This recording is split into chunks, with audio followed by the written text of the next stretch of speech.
اور جو شخص اپنے پروردگار کے سامنے کھڑے ہونے سے ڈرا اس کے لیے 2 باغ ہیں، تو تم اپنے پروردگار کی کون کون سی نعمت کو جھٹلاؤ گے؟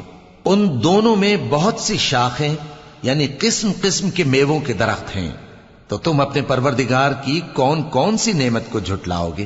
ان میں 2 چشمے بہ رہے ہیں، تو تم اپنے پروردگار کی کون کون سی نعمت کو جھٹلاؤ گے؟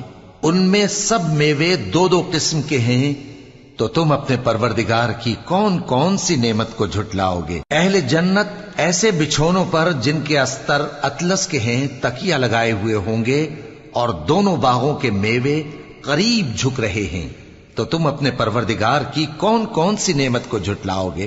ان میں نیچی نگاہ والی عورتیں ہیں جن کو اہل جنت سے پہلے نہ کسی انسان نے ہاتھ لگایا اور نہ کسی جن نے، تو تم اپنے پروردگار کی کون کون